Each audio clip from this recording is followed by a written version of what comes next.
अस्सलाम वालेकुम जी। आज की वीडियो में हम ये डिस्कस करेंगे कि ये जो इंटरेस्ट रेट्स होते हैं या प्रॉफिट रेट्स होते हैं बैंक अकाउंट्स के और मनी मार्केट, डेब्ट मार्केट फंड्स के, उनका क्या रिलेशनशिप होता है स्टॉक्स के साथ। और नॉर्मली मुल्क में जब इंटरेस्ट रेट्स या प्रॉफिट रेट्स बैंक्स के ऊपर जाते हैं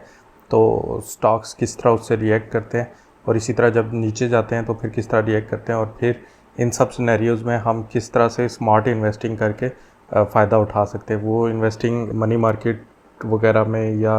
बैंक्स वगैरह में भी हो सकती है, और वो इन्वेस्टमेंट स्टॉक्स में भी हो सकती है। तो ये सारी सिनेरियोज़ आज देखते हैं। वीडियो एंड तक देखिएगा, आपको इंशाल्लाह काफ़ी सीखने को मिलेगा और इसका फ़ायदा भी होगा आपको अपने इन्वेस्टमेंट्स में। सबसे पहले इंटरेस्ट रेट्स और स्टॉक्स की प्राइसेस के रिलेशनशिप में जाने से पहले हम ये देख लेते हैं कि मुल्क में जो इंटरेस्ट रेट्स होते हैं उनको कौन सेट करता है और वो किस तरह डिसाइड किए जाते हैं। तो आजकल जो है वो तकरीबन इंटरेस्ट रेट्स 20% तक चल रहे हैं, यानी कि आपकी लाख रुपए की इन्वेस्टमेंट पे 20,000 तक देते हैं बैंक्स वगैरह और ये जो म्यूचुअल फंड्स है। तो ये जो इंटरेस्ट रेट्स होते हैं ये किसी भी मुल्क का जो सेंट्रल बैंक है वो डिसाइड करता है। और वो किन फैक्टर्स पे डिसाइड करता है कि जब मुल्क में इन्फ्लेशन बहुत ज़्यादा बढ़ने लग जाती है, यानी कि चीज़ों की प्राइसेस बहुत ज़्यादा ऊपर जाने लग जाती हैं, तो वो फिर इंटरेस्ट रेट्स को थोड़ा सा बढ़ा देते हैं। बढ़ाने का फ़ायदा ये होता है कि बैंकों वगैरह से कर्ज़े लेना थोड़ा सा आम आदमी के लिए मुश्किल हो जाता है।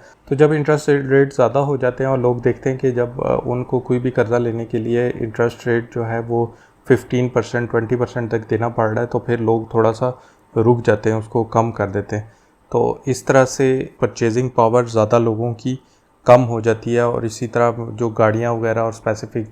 जो लग्जरी आइटम्स है उनकी स्पेसिफ़िकली जो है वो परचेज़ थोड़ी सी कम हो जाती है, जिसकी वजह से इकॉनमी थोड़ी सी स्लो डाउन करती है, चीज़ों की डिमांड कम होती है। और इस तरह से जब डिमांड कम होती है तो वो डिमांड सप्लाई के रूल को देखते हुए इन्फ्लेशन थोड़ी सी कम हो जाती है। तो इस इन्फ्लेशन को कंट्रोल करना बहुत ज़रूरी होता है। लेकिन एक और चीज़ भी होती है, फिर जब कर्ज़े लेना इतना मुश्किल हो जाता है तो नए बिजनेसेस खड़े नहीं हो सकते, या कुछ बिजनेसेस का अगर वर्किंग कैपिटल के फ़्लो में कमी आ जाती है तो वो भी कर्ज़ा लेना उनके लिए मुश्किल हो जाता है। तो इस तरह बिजनेसेस की ग्रोथ भी कम हो जाती है। तो वो सेंट्रल बैंक जब भी डिसाइड करता है कि वो उन्होंने बढ़ाना है या कम करना है, तो उन्होंने काफ़ी चीज़ें देखनी पड़ती हैं और एक बैलेंस रखना पड़ता है between the GDP growth and the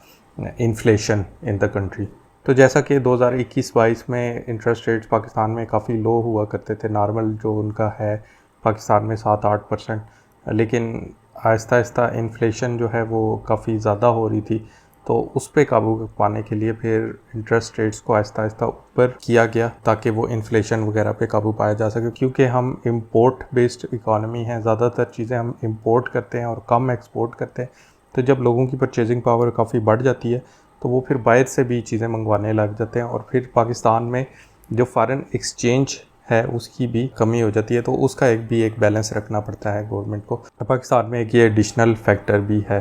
तो जो सेंट्रल बैंक है हमारा, state of bank of Pakistan, वो इन इंटरेस्ट रेट्स को डिक्टेट करता है। तो 2022 से लेके अब तक ये मुसलसल बढ़ ही रहे थे। अभी लास्ट रिव्यू में स्टेट बैंक ने थोड़े से इंटरेस्ट रेट्स जो हैं वो कम किए। तो खैर आगे चलते हैं। अच्छा, इसमें सेकंड चीज़ जिससे हमने इंटरेस्ट रेट्स को अल्टीमेटली कंपेयर करना है वो है स्टॉक्स। तो उससे पहले हम ये भी देख लेते हैं कि स्टॉक्स की प्राइसेस किस तरह से डिटरमिन होती हैं। तो स्टॉक्स की प्राइसेस डिटरमिन करने के लिए एक इम्पॉर्टेंट फैक्टर जो है वो कंपनी की अर्निंग्स होती है, यानी कि सबसे पहले तो कंपनी फ़ायदे में है या नुकसान में है, और पिछले साल की जो उसकी अर्निंग्स हैं वो कितनी अर्निंग्स की हैं। यानी कि अगर उसने मसलन 10 रुपये की अर्निंग्स की हैं तो उसका ही एक मल्टीपल, यानी कि 10 × 6,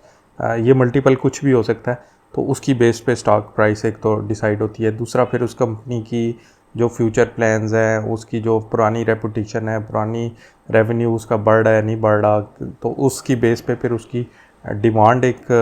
जो है वो आती है हमारे सामने कि कितनी डिमांड है, और फिर उस डिमांड की बेस पे वो डिमांड एवेल्यूएट करती है कि इसकी फिर क्या प्राइस है। तो असल में वो डिमांड वाला फैक्टर होता है, लेकिन डिमांड के पीछे भी उस कंपनी की अर्निंग्स वगैरह, उसकी रेपुटेशन, वो इस टाइम पे ऑपरेटिंग कर रही है या नहीं, उसके रॉ मटेरियल्स अवेलेबल हैं या नहीं, कोई इंपोर्ट तो नहीं करने पड़े, इंपोर्ट पे रिस्ट्रिक्शंस तो नहीं है। तो इस तरह की कुछ चीज़ें होती हैं जो कि स्टॉक्स की प्राइसेस जो हैं उनको डिटरमिन करती हैं, और स्पेशली फ्यूचर प्रॉफिटेबिलिटी के फ्यूचर में ये प्रॉफिटेबल होगी भी कंपनी या नहीं, और ग्रो कर रही है आहिस्ता आहिस्ता या नहीं। अब जबकि आपने ये भी देख लिया कि इंटरेस्ट रेट्स कैसे सेट होते हैं बैंक्स वगैरह के, और ये भी देख लिया कि जो स्टॉक्स हैं उनकी प्राइसेस किस तरह सेट होती है, तो आप इन दोनों का रिलेशनशिप भी देख लेते हैं आपस में। जैसा कि आपको पता है कि जो स्टॉक्स वगैरह हैं वो बिजनेसेस के स्टॉक्स होते हैं ना, क्योंकि और बिज़नेस किसी भी वक्त फ़ायदे में भी होता है और फिर वो नुकसान में भी जा सकता है, और उसकी प्राइस भी ऊपर नीचे हो सकती है किसी भी वक्त, तो वो थोड़ा सा एक रिस्की एसेट है जो स्टॉक्स हैं। उसके मुकाबले में अगर आपने बैंक में पैसे रखे हुए हैं तो एक ख़ास जो इंटरेस्ट रेट सेट किया हुआ है गवर्नमेंट ने, उसकी बेस पे आपको आते ही रहेगा प्रॉफिट। और बैंक्स भी, जब मैं प्रॉफिट वगैरह की बात करता हूँ तो आप सिर्फ कन्वेंशनल बैंक्स ना देखें, पर इस्लामिक ऑप्शंस भी तो अवेलेबल है ना। अच्छा, हम जो बात कर रहे थे इन दोनों की रिलेशनशिप की, तो रिलेशनशिप में ये है कि जब भी इंटरेस्ट रेट्स हाई होते हैं तो क्योंकि जो स्टॉक्स वगैरह हैं वो थोड़ा सा रिस्की एसेट है, तो लोग ज़्यादातर ना पैसे आहिस्ता आहिस्ता ज़्यादा मनी मार्केट में शिफ्ट करना शुरू कर देते हैं, क्योंकि स्टॉक्स जो हैं वो तो शायद कभी ऊपर चला जाए फिर कुछ अरसे बाद नीचे चला जाए, लेकिन जब हाई इंटरेस्ट रेट्स मिल रहे हैं 20% मनी मार्केट वगैरह में और बैंक्स वगैरह में, तो वो स्टडी आपका फिर 20% तक ही रहेगा, तो वो आपको फिर स्टडीली मिलता रहेगा, उसमें फिर आपको उसको बार बार देखने की ज़रूरत भी नहीं है। तो आहिस्ता आहिस्ता लोग जो हैं वो स्टॉक्स को फिर छोड़ना शुरू कर देते हैं, इस तरह स्टॉक्स की प्राइसेस नीचे जाने लग जाती हैं। तो इसमें भी एक अपॉर्चुनिटी होती है, तो उसकी भी बात करते हैं आगे। लेकिन ये है कि ज़्यादातर लोग जो हैं वो अपने फिर पैसे उधर शिफ्ट करना शुरू कर देते हैं। तो इसमें फिर होता क्या है कि नॉर्मली जो एक स्टॉक है, जो एक कंपनी है जो साल में अर्निंग करती है मसलन 10 रुपये की पर स्टॉक,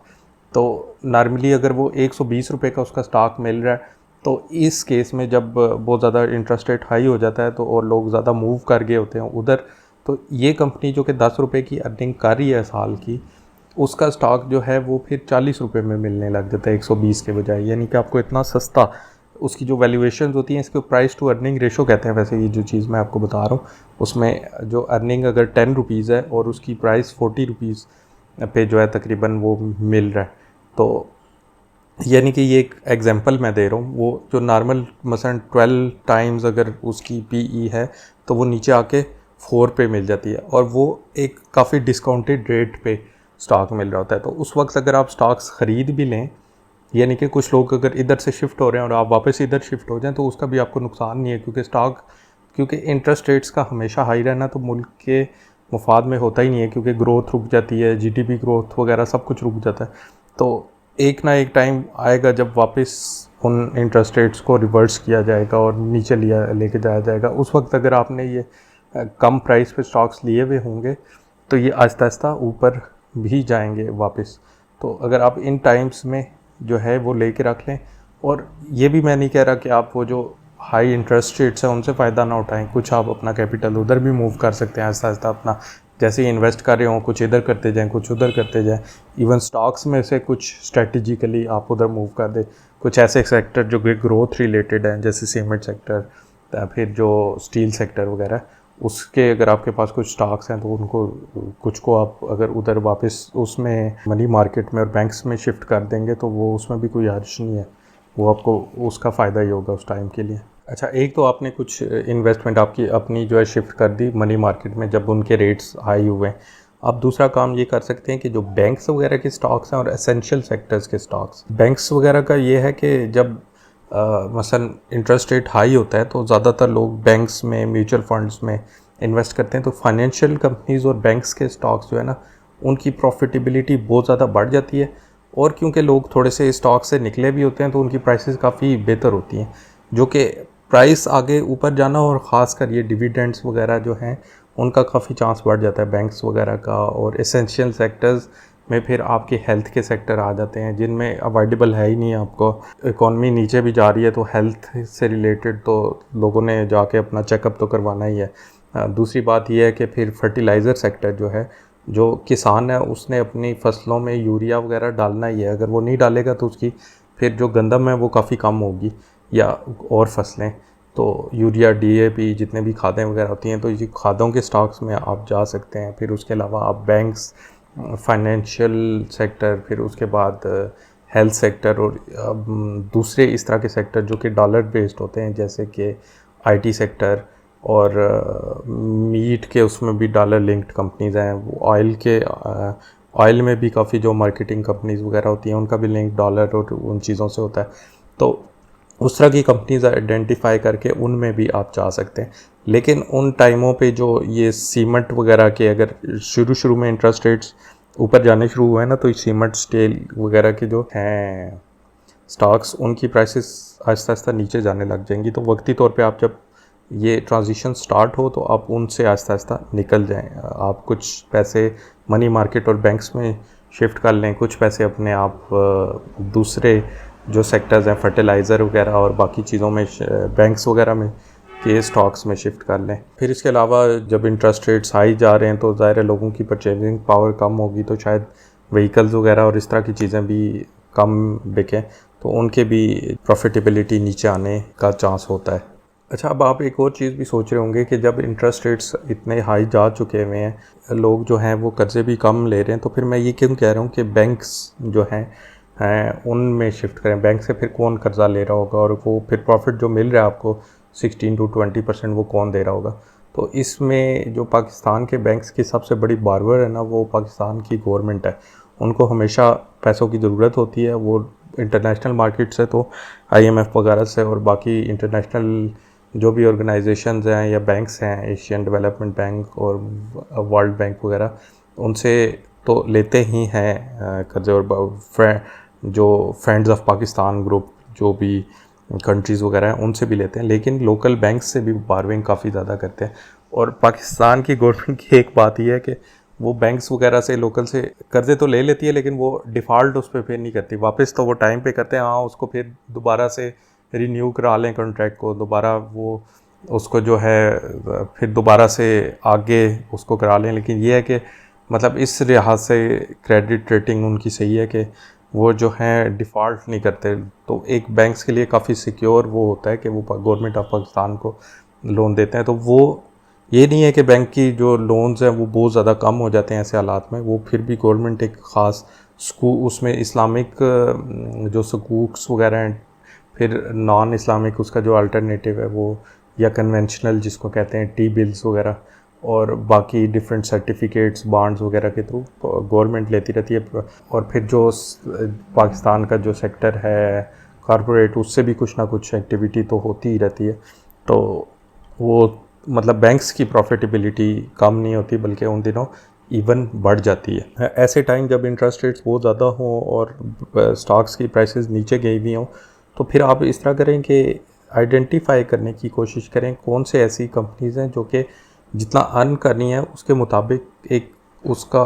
पूरा पोर्शन या उसका मैक्सिमम पोर्शन जो है वो एज डिविडेंड भी दे रही हैं। तो उसका फिर फ़ायदा ये होगा कि कोई एक ऐसा शेयर जो कि नॉर्मल केस में 120 रुपये का मिलता और 10 रुपये का डिविडेंड देता पर क्वार्टर, वो शायद अभी आपको 40 रुपये का मिल रहा हो और पर क्वार्टर वो फिर भी 10 रुपये ही डिविडेंड दे रहा होता है। क्योंकि डिविडेंड का प्राइस से तल्लक नहीं होता, उसका ज़्यादा तल्लक जो है वो उस स्टॉक की अर्निंग से होता है। तो इस केस में फिर जैसे कि फर्टिलाइज़र या बैंक्स वगैरह या एसेंशियल सेक्टर्स की मैंने बात की या IT रिलेटेड सेक्टर्स की बात की है, तो उनके इस तरह के शेयर्स आप आइडेंटिफाई करने की कोशिश करें जो कि मैक्सिमम अर्निंग्स को डिविडेंड में दे देते हैं। इसमें फिर जब फर्टिलाइज़र की बात होती है तो एंग्रो फर्टिलाइज़र, फौजी फर्टिलाइज़र कंपनी, ये 2 बड़ी कंपनीज़ हैं। फिर बैंक्स में मीज़ान बैंक ने काफ़ी शेयर जो है जब इंटरेस्ट रेट्स हाई थे तो वो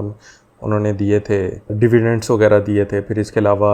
अगर बोनसेस की बात करें तो MTL, मिलर ट्रैक्टर्स और भी काफ़ी ज़्यादा इस तरह की कंपनीज़ है। अब ये जितने भी मैंने नाम लिए ये डायरेक्ट मेरी एडवाइस नहीं है कि आप इनको परचेज़ करें, आप खुद अपना डिसीजन लें। और इसके बराबर की और भी बहुत ज़्यादा अच्छी कंपनीज़ हैं जो कि अच्छे डिविडेंड्स और बोनसेस वगैरह दे रही है, तो वो खुद आपने आइडेंटिफाई करना है उसको। ये जस्ट मैंने रैंडमली कुछ अच्छे स्टॉक्स के नाम ले लिए जो कि मुख्तलिफ मार्केट सिचुएशंस की वजह से ज़रूरी नहीं फ्यूचर में भी अच्छे रहे। अच्छा, इसके बाद ना आप थोड़ी सी नज़र इन्फ्लेशन का जो रेट है ना परसेंटेज, वो मंथ टू मंथ जो है वो स्टेट बैंक अपना डाटा जो है वो पब्लिश करता है और उसमें ये भी बताता है कि इस मंथ की जो इन्फ्लेशन है वो ईयरली बेसिस पे कितनी रही है, यानी कि वो कम हुई है, बढ़ी है। तो ये थोड़ी सी नज़र रखें। जब वो मसलन इन्फ्लेशन 24% की तरफ जा रही थी तो तब इंटरेस्ट रेट्स को हाई किए जा रहा था स्टेट बैंक, लेकिन जब वो अभी कुछ अर्सा पहले 12% पे आ गई थी, काफ़ी डाउन हो गई थी मंथ टू मंथ जो उसकी वैल्यू है, तो फिर इन्होंने इंटरेस्ट रेट्स को भी कम करना शुरू कर दिया था। वो अब कम 22% से शायद 21.5 इस तरह 150 बेसिस पॉइंट्स जो है ना, और 100 बेसिस पॉइंट्स जो है वो 1% के बराबर होता है। तो 150 basis points recently state bank ने कम किए थे, लेकिन अभी नॉर्मल जो रेट्स पाकिस्तान में चलते हैं 7-8%, उस पे जाने के लिए तो अभी बहुत लॉन्ग सफ़र एक बाकी है। लेकिन आप ये देख लेंगे जब ये आहिस्ता आहिस्ता नीचे आने शुरू हो जाए और एक दो रिव्यूज़ हों उनमें कम हो जाए, फिर उसके बाद जब नीचे जाएंगे तो फिर जो सीमेंट सेक्टर है, जो ग्रोथ रिलेटेड सेक्टर्स हैं, उसमें सरिया आ जाता है और भी चीज़ें हैं, उनकी जो प्राइसेस है ना वो बढ़ेंगी। तो जब 2-3 दफ़ा इस तरह रेट्स कम हो और अगला रिव्यू होने से पहले, रिव्यू का भी वेट ना करें, थोड़ा सा जब ट्रेंड स्टार्ट हो जाए तो फिर आप आहिस्ता आहिस्ता सीमेंट सेक्टर और इन सेक्टर्स में भी शिफ्ट होना शुरू कर दें। और आहिस्ता आहिस्ता अपनी जो ज़्यादा अगर आपने मनी मार्केट वगैरह में और बैंक्स में रखे हुए हैं तो उनको थोड़ा सा पहले ही, कोई रिव्यू अनाउंस होता है तो उससे पहले ये ना वेट करें कि अगर अनाउंस होगा और रेट्स नीचे जाएंगे, क्योंकि उस वक्त फिर आप इतना टाइम करने की कोशिश करेंगे मार्केट को, तो हो सकता है मार्केट ज़्यादा ऑलरेडी ऊपर चली जाए। तो बेशक अगर उस रिव्यू में उन्होंने ना भी डाउन किए तो आप वापस भी तो शिफ्ट कर सकते हैं ना। तो उस रिव्यू से पहले जो है, और जब आहिस्ता आहिस्ता ट्रेंड नीचे का स्टार्ट हो जाए, और स्पेशली अगर आप उस पर नज़र रखें इन्फ्लेशन के रेट्स पे, इन्फ्लेशन जो है आहिस्ता आहिस्ता अगर नीचे जाती है और थोड़ा सा स्टेट बैंक जो है उन रेट्स को भी नीचे करता है, और फिर नेक्स्ट टाइम अगर दोबारा वो ऊपर जाने के बजाय थोड़ी सी और नीचे चली जाती है, तो अगले रिव्यू से पहले जो है आप अपने अमाउंट्स जो है ना वो फिर ग्रोथ के एक तो सेक्टर्स में, और दूसरा फिर बैंक से निकाल के थोड़ा सा स्टॉक्स में दोबारा ना लाने शुरू कर दें आहिस्ता आहिस्ता, और ज़्यादा वेट ना करें कि चीज़ें आपके हाथ से निकल जाएं। और इसी तरह जब अगर कभी इंटरेस्ट रेट्स काफ़ी कम हो और जब वो बढ़ने शुरू हो गए तो थोड़ा सा टाइम पे अगर आप निकलेंगे तो आपको कि जो स्टॉक्स हैं वो अच्छे बिक जाएंगे, और ख़ासकर वो जो ग्रोथ रिलेटेड सेक्टर्स हैं उनके बेच के आप मनी मार्केट में जा सकते हैं जब ट्रेंड ऊपर जाना शुरू करता है इंटरेस्ट रेट्स का। तो एंड में जो की चीज़ें हैं वो देख लेते हैं कि हमने इस वीडियो में क्या क्या देखा, क्या क्या सीखा। तो सबसे पहले जो रिलेशनशिप होता है स्टॉक्स का और मनी मार्केट या बैंक्स का, वो इनवर्स होता है कि अगर इंटरेस्ट रेट्स ऊपर जाते हैं तो वो स्टॉक्स की प्राइसेस को काफ़ी इफ़ेक्ट करते हैं और वो नीचे आती हैं। फिर दूसरी चीज़ ये है कि एसेंशियल सेक्टर्स के स्टॉक्स जो हैं उनमें प्रॉफिटेबिलिटी काफ़ी अच्छी हो सकती है, तो आप कुछ मनी जो है वो एसेंशियल सेक्टर्स में भी मूव कर सकते हैं ऐसे टाइम्स में जब इंटरेस्ट रेट्स ऊपर हों। तीसरी चीज़ ये है कि मैं ये नहीं कह रहा कि आप फ़ायदा ना उठाएं अच्छे इंटरेस्ट रेट्स का, कुछ अपनी अमाउंट्स स्टॉक्स से उधर शिफ्ट कर सकते हैं, या अगर आप एक प्लान के थ्रू हर महीने जो है कुछ स्टॉक्स में और बैंक्स में इन्वेस्ट कर रहे हैं तो आप उसकी बैंक्स की जो पोर्शन है उसको बढ़ा सकते हैं। अच्छा, इसके अलावा जब इंटरेस्ट रेट्स ऊपर जाते हैं तो शेयर जो है आपको लो प्राइसेस पे मिल रहे होते हैं, लेकिन अक्सर जो जैसे एसेंशियल सेक्टर्स की बात हुई उनके डिविडेंड्स काफ़ी अच्छे होते हैं, तो आप डिविडेंड्स वाली कंपनी सर्च करें और उनमें फिर इन्वेस्ट करें और डिविडेंड्स का फ़ायदा उठाएं। उसके बाद फिर जब इंटरेस्ट रेट्स नीचे जाने शुरू हों तो फिर आप आहिस्ता आहिस्ता वो वाले सेक्टर्स जिनके प्राइसेस जो हैं वो इंटरेस्ट रेट जब हाई थे तो बहुत ज़्यादा नीचे जा चुकी हैं, ग्रोथ से रिलेटेड जो सेक्टर्स हैं उनमें फिर इन्वेस्ट करना शुरू करते हैं। इसमें वही सीमेंट, स्टील और ये बाकी चीज़ें आ जाती हैं, कुछ ग्रोथ रिलेटेड, रियल स्टेट भी उसमें एक होगी। और जब इंटरेस्ट रेट्स का ट्रेंड चेंज हो तो फिर आपने ज़्यादा वेट नहीं करना, क्योंकि वो फिर मार्केट काफ़ी जल्दी रिएक्ट करती है इन चीज़ों की। आप बहुत ज़्यादा मतलब ये भी नहीं कि पहले रिव्यू पे ही पहली दफ़ा कोई इंटरेस्ट रेट्स नीचे हुए हैं तो आप एकदम से वो मूव करना शुरू कर दें, लेकिन एक दो दफ़ा देखें और तीसरे रिव्यू से पहले ही जो आप वो इन्फ्लेशन के फिगर्स खुद करके और थोड़ा सा प्रिडिक्ट करने की कोशिश करके जो है आप अपने मनी मार्केट से स्टॉक्स या स्टॉक से मनी मार्केट में मूव कर सकते हैं जब ये चेंजेस का ट्रेंड शुरू होता है ऊपर या नीचे जाने का। इंटरेस्ट रेट ऊपर जा रहे होंगे तो आपने मनी मार्केट की तरफ मूव करना है, या फिर एसेंशियल सेक्टर्स की तरफ मूव करना है, या फिर डिविडेंड स्टॉक्स में मूव करना है, वो भी ऐसे सेक्टर्स के और ऐसी कंपनीज़ के जो कि प्रॉफिटेबल हैं, स्पेशली जिनकी अर्निंग्स पिछले सालों की ग्रो कर रही हैं। एक क्वेश्चन ऑफ द डे का मैंने सिलसिला शुरू किया था, तो उस सिलसिले में आज का सवाल ये है कि पाकिस्तान की 5 इन्वेस्टमेंट कंपनीज़ के नाम बताएं पाकिस्तान की 5 इन्वेस्टमेंट कंपनीज़ की नाम बताएं जो कि ये म्यूचुअल फंड्स वगैरह ऑफ़र करती हैं। और बाकी मैं इसी तरह की यूज़फुल इन्फॉर्मेशन जो कि मेरे कुछ पर्सनल एक्सपीरियंसेस, कुछ रिसर्च की बेस पे होंगी, वो इंशाल्लाह लेके आता रहूँगा आप लोगों के लिए। तो इस चैनल को सब्सक्राइब कर लें और मेरी कोशिश होती है कि मैं कुछ ना कुछ वैल्यू देने की कोशिश करूँ वीडियो में। और बाकी कुछ रिलेटेड वीडियोस के लिंक्स जो हैं आपको मिल जाएंगे नीचे डिस्क्रिप्शन वगैरह में, उसको चेक कर लें। एंड स्क्रीन पे कुछ वीडियोस होंगी, उनको चेक कर लें। तो मिलते हैं अगली वीडियो में। थैंक्स।